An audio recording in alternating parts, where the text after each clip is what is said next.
bienvenidos a otro lunes de literatura aquí con el lector anónimo, y el día de hoy hablaremos de...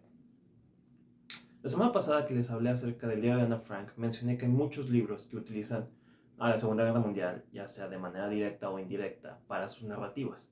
Y uno que a mí me encantó y que creo que es el mejor que he leído en ese sentido es sin duda La ladrona de libros de Markus Zusak. Es una novela asombrosa en muchos sentidos. La historia nos habla acerca de Liesel, una pequeña niña alemana que en aquella época a los niños los alejaban de las ciudades y los adoptaban otras familias digamos, pequeñas campiñas o en pueblos para alejarlos de la Segunda Guerra Mundial. Esta niña termina en casa de unos tutores que la van a cuidar, y la novela empieza cuando ella recién pierde a su hermano. No les estoy contando nada, es literal, son las primeras páginas de la novela. Liesel me parece que tiene como 9, 10 años y es una niña que no sabe leer. Y en el funeral de su hermano se encuentra un pequeño libro, lo toma y empieza a hojearlo, pero no entiende las palabras ya que ella no sabe leer. Y al llegar a esta casa de estos tutores, bueno, más bien el padre, por así decirlo, el padre adoptivo, que es un antiguo profesor, es el que decide enseñarla a leer. Y ella, de ahí el título, empieza a robar libros, empieza a meterse a casas, a las bibliotecas, a robar libros. Y también sirve de arco, porque recordemos que en aquella época Hitler o los nazis quemaban libros. Había unos libros prohibidos a los que habían quemas públicas que invitaban a toda la gente a arrojarlos a las hogueras. Y ella robó un libro, rescata varios de estos libros de que no sean quemados. Y entonces ahí es donde se funde realidad y ficción de una manera muy emotiva, porque la novela habla más allá de la historia, tanto la que muestra ficticiamente como la que en verdad pasó. Eh, Creo que es una novela fascinante, es una novela que te marca mucho como lector, es una gran novela, porque a pesar de ser un tema tan duro, como ya en su momento lo mencioné con el diario de Ana Frank, es una novela muy amena, es muy esperanzadora, es muy linda sin llegar a ser cursi, pero tampoco es tan cruda como lo amerita. Por ejemplo, El niño de pijama de rayas, que es una novela mucho más fuerte. Esta es un poco más digerible, a pesar de que son casi 600, 800 páginas. Es una lectura que se te va como agua, no la sientes, te atrapa inmediatamente.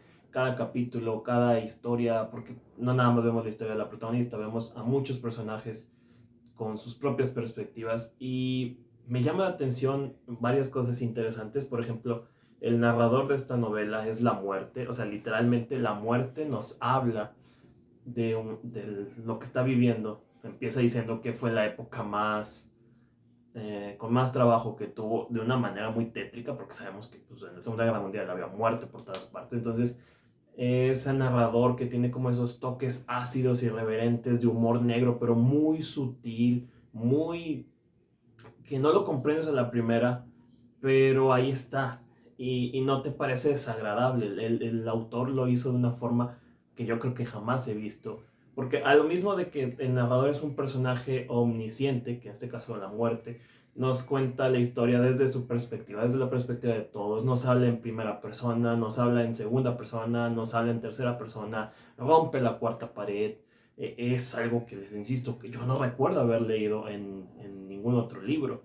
Y me parece muy interesante la decisión que tomó el autor de usar a la muerte como un personaje y encarnarlo en una historia pues, tan amena, ¿no?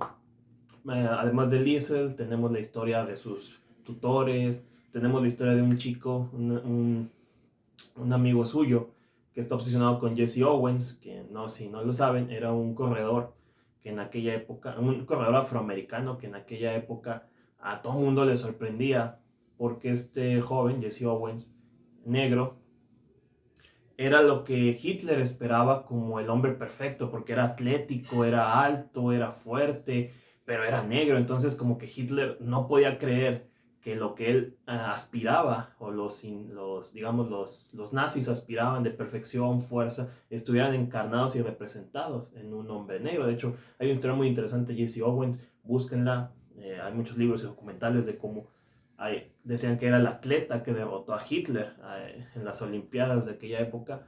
Él ganó no sé si la medalla de oro, es una imagen muy icónica, y Hitler fue a felicitarlo. Y entonces era muy incorrecto que un hombre afroamericano estuviera representando los ideales nazis, y lo vemos de cierta manera, y este chico está obsesionado con este corredor. Ahí es una historia muy, muy divertida. También hay mucho humor, a pesar de lo cruda que es la historia, hay mucho humor. Hay por ahí una subtrama de un chico judío que esconden Liesel y su familia, y de cómo lo tienen que ocultar, y de cómo el régimen nazi está muy presente. Algo que también me gustó mucho de esta historia, que también no se ve muy común en otras, es que casi siempre que se habla de la Segunda Guerra Mundial hay dos perspectivas: la de los nazis muy, muy malos, terribles y monstruosos, y la de los pobres judíos víctimas en los campos de concentración. Y casi nunca se habla de la gente que tuvo que sufrir el nazismo, pero no eran nazis. Todas estas alemanes, todos estos pueblos y países que tuvieron que aliarse más bien con Hitler y todo el régimen nazi para sobrevivir. Había gente que no apoyaba al movimiento, pero los obligaban, ya sea que les quitaran recursos o los amenazaban de muerte. Hubo muchos nazis que tuvieron que eh, aceptar, porque si no los mataban. Hubo muchos jóvenes que se tuvieron que enlistar al ejército bajo amenaza. Hay muchas historias de gente que hasta el día de hoy se siente culpable por haber participado en estos terribles actos, pero era la única manera que tenían. Incluso hay alemanes los que llevaron a campos de concentración por no estar de acuerdo con el movimiento nazi. Entonces casi nunca vemos esa perspectiva, y aquí en la novela está muy presente la forma en que también, por ejemplo, esta niña asistía a las juventudes hitlerianas, que era un pequeño como grupo de Boy Scouts, pero obviamente lavándoles el cerebro hacia la imagen de Hitler. Por ahí, si vieron la película de Jojo Rabbit, más o menos entenderán cómo era este régimen, y era autoritario, tenías que ir. Y es verdad que muchos alemanes admiraban a Hitler, no tanto como una figura intocable, pero sí era un ídolo para mucha gente, eso ya se ha visto. Y en esta novela se hace alusión a cómo otras personas no veían a Hitler de esa forma en un contexto donde sí lo era. Es decir, Liesel no está de acuerdo con los nazis, con todo este movimiento, con toda esta ideología, pero vive en un mundo donde esa era la ideología correcta. Y te da pues temor, porque es una niña que no comprende el tamaño de lo que puede llegar a ser el mundo en el que está. O sea, si ella decía que los nazis estaban mal, le podían dar un tiro. Y eso también da mucha tensión en la historia. Hay muchos momentos así que sientes como el temor de ella, pero sin que ella sepa que hay temor. Volvemos como un poco a lo que les decía en el diario de Ana Frank. Ana estaba atrapada en su mundo, en su visión infantil juvenil de lo que le estaba sucediendo, y afuera estaba ocurriendo toda una desgracia. Y es un poco lo mismo. Liesel está atrapada en su inquietud por buscar libros y por leer, pero ella no, por ejemplo, no sabe por qué están quemando estos libros, ella no sabe por qué están ocultando a este chico, solo sabe que afuera están pasando muchas cosas que no llega a comprender del todo. Y eso hace muy emotiva la novela. Es una gran historia, creo que estamos hablando de un clásico.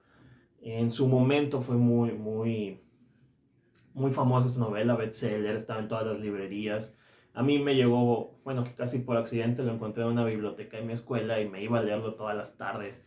Y les digo, es un libro que no se pesa, es un libro que lo disfrutas, es un libro que es muy maravilloso en muchos sentidos. El trabajo de Marcus Zusak es impresionante, es una joya de novela, creo que también debería leerse, es uno de esos libros que se deben leer. Es una novela que sí pueden empezar a leer algunos desde los 12 años. Sí está un poco pesada, pero creo que vale la pena. Creo que es de esos libros juveniles que no, vaya, como en la antigüedad que estaba Matar a un ruiseñor, y todas esas obras que le presentaban a la juventud temas más complejos y serios que lo que hay ahorita para jóvenes. y eso también vale la pena. Es una novela que he escuchado que muchos clubes de lectura la utilizan, entonces está muy interesante por ese lado. Díganme si ustedes han participado en alguno donde La ladrona de libros haya sido una lectura y la pudieron compartir. Eso también está muy interesante. Es un libro que me encanta, es un libro que me gustaría volver a leer. No me gusta que las versiones que están ahorita son ya con la portada de la película. Que la película es maravillosa, no lo niego, pero yo quiero la portada original con el que lo leí. Y si, ojalá algún día la vuelva a encontrar porque es muy difícil ahorita. Pero es una gran obra, es una novela impresionante, es una novela que les digo, se va a volver un clásico. No estoy exagerando, yo creo que en 20, 30 años seguiremos hablando de ella porque es una novela magnífica.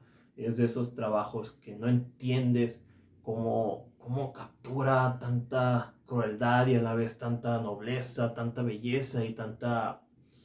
No sé, te hace pensar muchas cosas, al igual que el de Ana Frank, solo que acá en una versión ficticia. Es una gran historia, son grandes personajes, es una gran narrativa. Les digo cómo utiliza el autor a la muerte para darle voz a esta, pues no solamente a esta situación, sino a los pensamientos de muchos personajes.